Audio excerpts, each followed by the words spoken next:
Welcome back to the course on computer network and internet protocols. So, till now in the course we have looked into two different layers of the TCP/IP protocol stack, the application layer and the transport layer. So, from now onwards we will look into the third layer of the protocol stack from top to bottom direction, that is the network layer, or sometimes people call it as the internet layer of the protocol stack. So, as we looked earlier that this network layer or the internet layer of the protocol stack, it interconnects multiple devices in the network, or we call that they are kind of the layer 3 devices, which actually take care of to forwarding the data packets from one end host to another end host. So, the broad objective of this network layer or the internet layer of the TCP/IP protocol stack is to ensure that wherever you want to forward the packet is successfully delivered to that particular destination, or the network will try its best to deliver the packet to the destination. Obviously, this network layer or the internet layer, it does not able to guarantee the successful delivery all the time in a packet switching network, because in a packet switching network there is always a possibility of having a packet drop, and that is why we have looked that in the transport layer of the protocol stack we take care of the reliability and other end to end aspect. But in the network layer we will primarily look into that given a particular destination for a data packet, how will you ensure that the particular packet is delivered to that destination which is mentioned by the application developer. So, we will now at the middle of the protocol stack and we will look into the details of this network layer and the internet layer. So, coming to the network or the internet layer, so let us look into the different services which are being provided by this particular layer of the protocol stack. So, we call it as the layer 3 because from bottom up it is at the third layer, it is in the middle of all the layers of the protocol stack. So, this network layer as we discussed earlier, that from data link layer it gets certain services, or the data link layer it ensures that well how will you transfer a data packet or a frame in the terms of data link layer from one node to the next node, which is directly connected via wire, or they are in the communication range or wireless communication range of each other. So, the data link layer takes care of forwarding the packet directly to the next hop. Now, whenever in your internet your destination is connected via multiple such hops and the entire network looks like a graph, in that particular graph the challenge comes that how will you find out a good path to forward your data packet from the source node to the destination node. So, that is taken care of by the network layer of the protocol stack that we are going to discuss. So, this network layer of the protocol stack ideally it supports this datagram delivery. So, in network layer we call the unit of data as the datagram.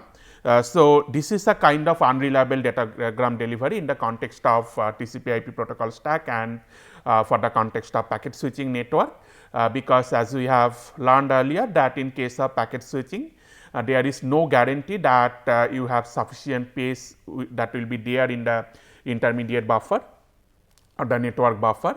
So, there is always a possibility that those particular packets those will get dropped from the network buffer and a loss of data packets. So, that is why we say that the network layer it tries its best to deliver the packet to the other end host. So, that is why we use the term unreliable to introduce the delivery model which is being used at the network layer. So, the network layer ensures unreliable datagram delivery, which is a kind of what we normally say as the best effort service to tries its best to transfer the data packet from the source to the destination via multiple such hops. And then on top of that in the transport layer we have multiple services that we have already looked into, that in case of the transport layer if you are going to use a TCP kind of protocol.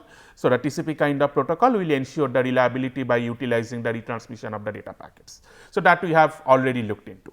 So, now in case of a network when the network is represented in the form of a graph that we have looked into the initial lectures, that in that network graph there can be multiple hops or multiple paths between a source and a destination. So, ideally a network, if you look into its graph structure, it will look something like this. So, you have multiple nodes there which are interconnected with each other. So, the nodes are interconnected with each other. These links can be wired links or this can be wireless links as well, and then you have one source in the network and one destination in the network. So, this is my source and this is my destination. Now, the data link layer of the protocol stack, that is the layer 2 of the protocol stack. So, if you remember the different layers of the protocol stack, at the bottom we have the physical layer which takes care of physical signal transmission. On top of the physical layer we have the data link layer. So, this data link layer of the protocol stack, it ensures that how will you deliver the data from one hop to the next hop which are directly connected with each other. So, that is the task of the data link layer, or that is the services which is provided by the data link layer to the next layer, that is the internet layer or the network layer of the protocol stack. So, the data link layer provides a service to the network layer to forward the packet in one hop distance, where the two nodes are directly connected with each other.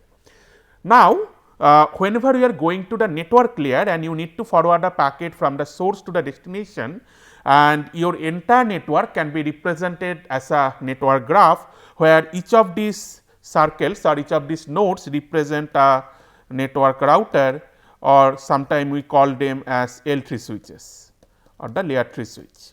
So, whenever they are connected via this layer 3 switch or the router, and these routers they have up to layer 3 implementation, that means up to network layer implementation, and in that case you can see that if you want to forward the packet from this source to this destination, there are multiple paths which are possible.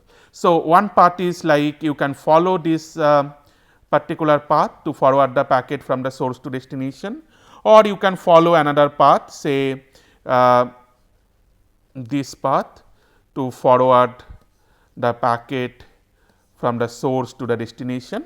Now, ideally this blue path is a smaller path. So, if your metric or if you decide to forward the packet in the lowest hop path or the minimum hop path, then you will prefer this blue path. But minimum hop path may not be always give you the optimal performance, because it may happen that your minimum path has a very low capacity, low end to end capacity. If your minimum path has a very low end to end capacity and if you push all the packets in that particular path, then there can be a degradation in end to end packet forwarding performance. So, that is why in a typical network we do not always prefer to use the minimum hop path. There are other various metrics which are available based on which we decide that how to forward a packet from one node to another node. Now, in this entire thing, the good thing is that if you have this entire topology available and the link characteristics available. So, if you have this whole topology available along with this link characteristics available, then possibly you can apply certain graph algorithm like this shortest path algorithm that you have learnt in your algorithm course, like that Dijkstra's algorithm or Bellman-Ford algorithm to find out the shortest path, where this metric that you want to use to decide the best path that will work as the weight of a particular link. And that way, if you can represent this entire network in the form of a central graph structure, then you can execute the Bellman-Ford algorithm or Dijkstra's algorithm to find out the shortest path and then forward the packet through that shortest path. But unfortunately, in our network we do not have this facility available, because all these individual routers or the layer 3 devices, they work in a complete decentralized way. So, every individual router or every individual layer 3 device need to take care of or need to decide that how to forward a particular packet to the next hop given a destination address is available. And you do not have any central coordinator or centralized system which will monitor this entire network topology and give you a central graph in the form of your network topology structure. Because our network works in this kind of decentralized way, the network layer has a huge job to find out that how will you decide that what is your next hop, which will give you the optimal end to end path based on the path metric that you have chosen. So, this particular methodology is termed as network routing. So, the routing procedure decides that at every individual hop, every individual intermediate router, whenever you are receiving a packet with this particular destination, what should be your next hop, and that is done in a completely decentralized way. So, this particular router R need to decide. So, once it receives a packet, so I am giving I am assuming that the address of this particular destination is D. Later on we will see that how we represent these particular addresses in network layer. So, if you receive a packet at R with destination address as D, then you have to decide that what should be the suitable next hop to forward that packet, whether you want to forward that packet to this router or whether you want to forward this packet to this router. So, that is the task of the prime task of the network layer. So, the network layer need to design a particular protocol which we call as the routing protocol to make this decision in the internet. So, that is the broad objective of the network layer. Now, in network layer, this unreliable datagram delivery service which is being provided, that has two primary bases. One is, first you have to uniquely identify every individual host in the network, and for that you need to have one addressing mechanism. So, first we will look into that at a typical internet, how we individually identify particular node. So, you can think of this entire packet delivery in the network in the form of our normal mail delivery or the postal mail delivery. In case of our postal mail delivery, you require a particular addressing format. In that address you have your name followed by your house number followed by your locality, name of your locality, then the name of your village or the city, a particular pin code, then the name of your state, finally, if you are making a international postal mail transfer, the name of your country. So, all these things, this entire address actually hierarchically determine that where to forward that particular postal email. Similarly, in the network, whenever we talk about the addressing scheme, we have to design this addressing scheme in a hierarchical way. So, we will go to all these details sometime later, but the basic message that I want to give to you is that this entire packet delivery in the network, it follows a similar principle of what we apply in case of our postal email delivery. So, we have a addressing concept, a particular addressing format that need to be used to forward the data packet, or that need to be used to uniquely identify every individual node in the network, and then you need to have one routing mechanism to decide that given a destination address, how will you forward the packet over the network over multiple hops, so that you can be able to successfully deliver the packet to the final destination. So, if you try to compare it with the normal postal mail delivery system, so in case of your postal mail delivery system, say if my postal mail ID is that, say Shondeep Chakraborty, that means my name followed by say my office number, then Department of CSE, IIT Kharagpur,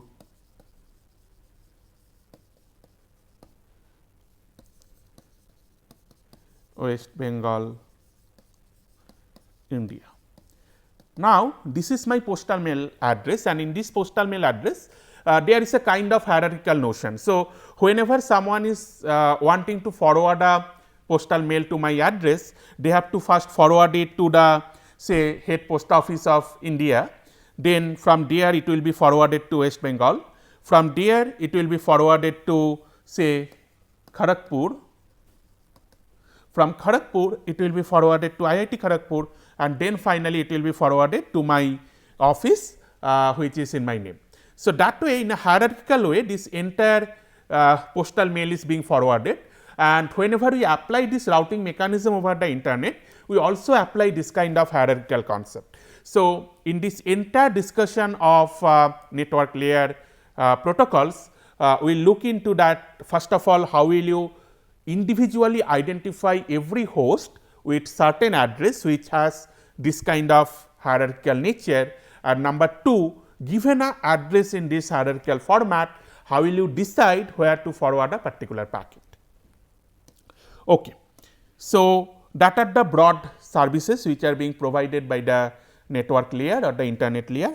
Now, let us briefly look into this entire internet architecture, because that has the notion, or that has the concept which you will require to identify or to understand that how a packet is being forwarded between two machines. Say whenever you are accessing www.google.com, your Google machine is possibly residing somewhere in USA, and you are trying to connect it. Say if I am trying to connect to Google machine right now, I will be connecting that Google machine which is residing at USA from a machine which is there in Kharagpur. Now, from Kharagpur to USA, how will you forward the data packet? That is our concern. So, for that let us look into that how this entire internet is organized in a hierarchical way. That will give you give us an intuition about how will you actually address a particular machine in the internet. So, I am just starting from a very small network, then gradually I will increase the network in size. So, let us start with two different laboratories in our computer science department at IIT Kharagpur. So, we have two different software labs, software lab 1 and software lab 2. So, in software lab 1 we have certain set of desktop, in software lab 2 we have another set of desktops. Now, this software lab 1 they form a local area network, because they are connected via layer 2 devices or the layer 2 switches. They are directly connected in 1 hop distance. So, they form a local area network. Then the software lab 2 they form another local area network by connecting the machines through one layer 2 switch. Now, these two software lab 2, software lab 1 and software lab 2, they are connected with each other via a layer 3 device or a router. So, this router here is a layer 3 switch or a layer 3 device.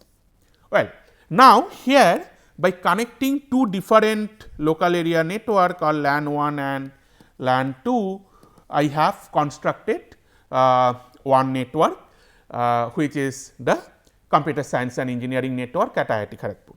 Now, from here if we further expand the network, so we have multiple departments in the institute in IIT Kharagpur. So, every individual department have their network. So, the way we have constructed the CSE network, the computer science department network, which has this software lab 1, software lab 2, and they may have another network like the faculty network, the student network, the research lab networks, all these form under this CSE network. They are connected by individual layer 3 routers, and then I have this network at the electrical department, EEE network. There we have two different labs, E lab 1 and E lab 2, in the similar fashion that the CSE network is connected with.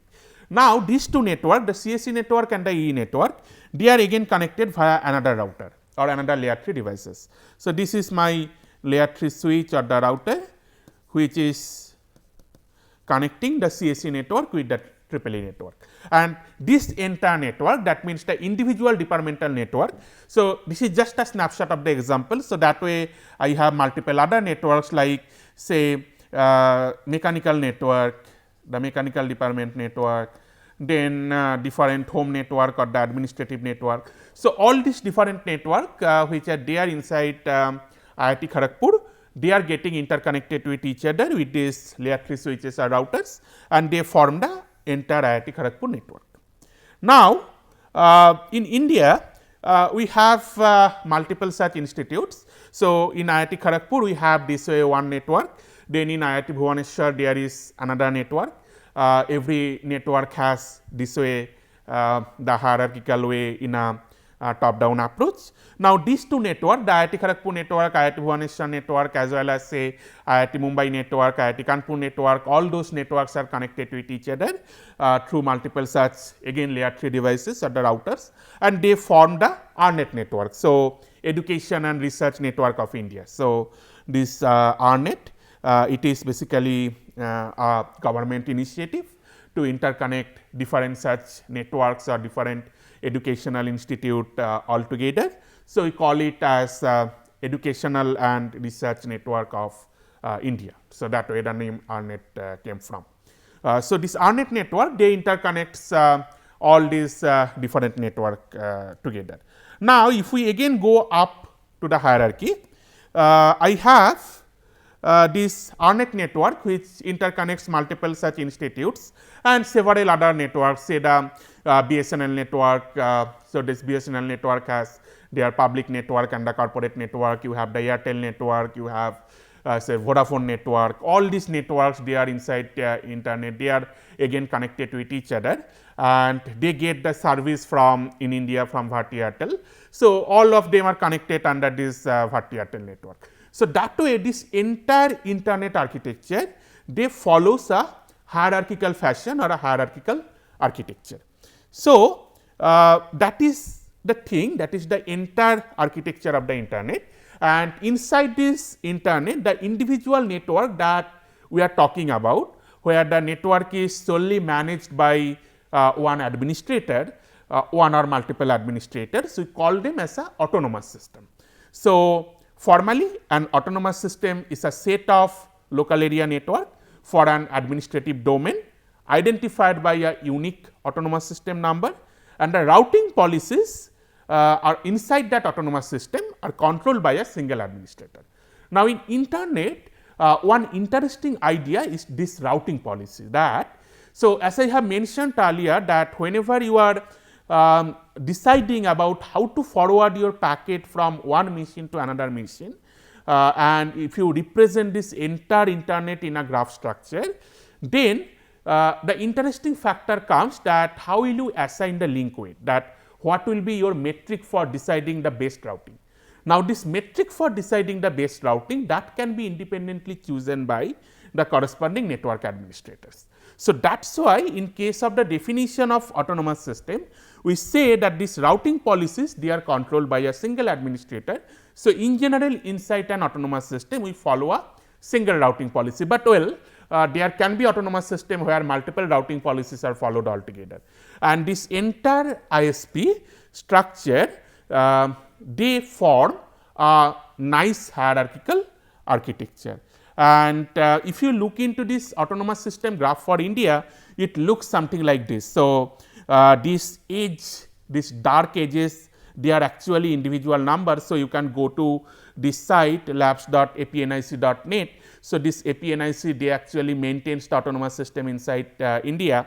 So, these nodes are the edge nodes in the autonomous system, and these the nodes which are there in the middle, these nodes they actually provide service to all other nodes. So, they are the kind of central nodes from where all the different other autonomous systems they are getting their service. So, for example, all the educational institutes like all the IITs, the central universities, they get the service from this RNet India.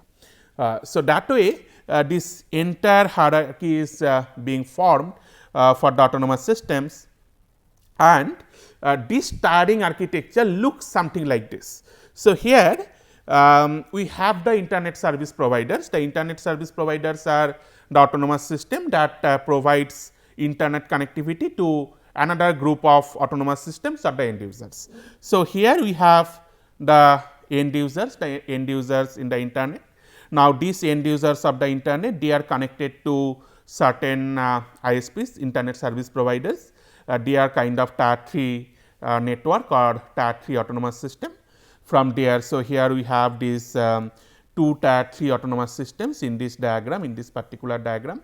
So, they are providing services to these internet users. Now, these tier 3 networks they are getting services from some tier 2 ISPs, Now, the tier 2 ISPs, they are getting services from the tier 1 ISPs. So, this tier 2 ISPs, say if I just give you an example. So, the students inside IIT Kharagpur, they are getting the services from IIT Kharagpur Autonomous System. Now, this IIT Kharagpur Autonomous System, they are getting services from ARNet India Autonomous System. Now, ARNet India Autonomous System, they are getting services from say Bharti Airtel Autonomous System. Then these are the kind of country level autonomous systems, and multiple country level autonomous systems are interconnected with each other. And in a tier 2 network, we have certain small networks which we call as the point of presence or POP. This point of presence are kind of the edge network, which actually takes the service, but do not provide the service to others. So, these are kind of reserved network or some kind of special purpose networks. So, for example, the military network. The military network is just used for their internal use, and they does not provide services to any other. So, that is a kind of point of presence which is directly connected to the central network of India. Okay. So, this ISPs, so if we just hierarchically try to arrange these individual ISPs. So, at the bottom level we have these local ISPs like this Airtel, Vodafone, ARNet, all these are the kind of local ISPs. Then these local ISPs, they get the services from the regional ISPs. So, this regional ISPs, they can have connectivity between themselves. So, sometime you have seen that Airtel announces that if you use Vodafone and if you try to transfer data from Vodafone to Airtel, you will have a lower charge compared to if you try to use some other network. So, those kind of charge issues, they come from this private peering relationship. So, if two service providers, they are having private peering, that means they can directly share the data among themselves, which actually reduces the charging policy which is being there in different ISPs. So, those kind of peering, we call it or we term it as a private peering. Now, this regional ISP, they are connected with the network service provider or the NSP. So, this network service providers are the country level service providers.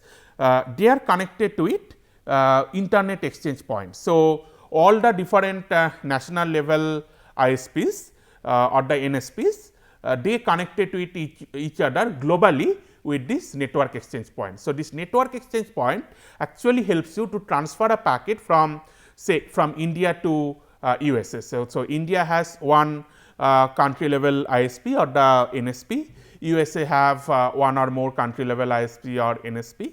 They are connected to this internet exchange point, and this internet exchange point helps you to transfer that data. So, one example is this the transatlantic lines. So, these transatlantic lines, they interconnect the European continent with the US continent and through high speed internet or high speed optical fiber cable, which are going through the Atlantic Ocean. So, they are one example of internet exchange point which actually interconnects two different national level ISPs.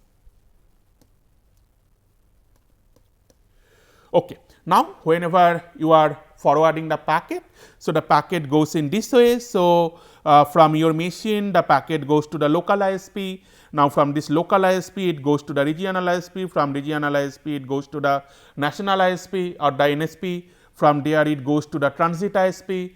Now, via this transit ISP, it reaches to the final destination transit ISP. From there to the national ISP, again to the regional ISP, to the local ISP, and finally to your destination machine.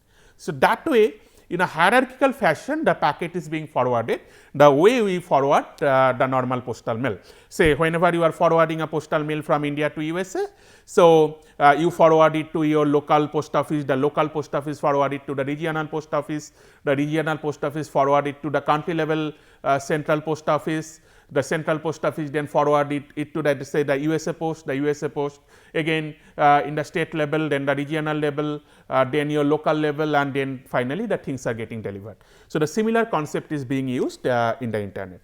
Now, all these individual ISPs are nothing but a set of computers which are connected via LAN. So, the initial diagram that I have shown, that the way this entire ISP architecture is built up, starting from this software labs in the CSE department to the entire CSE department network and the other department network, then the IIT Kharagpur network, then the ARNet network, and that way the entire thing grows up. So, all these individual ISPs are like that connections of networks.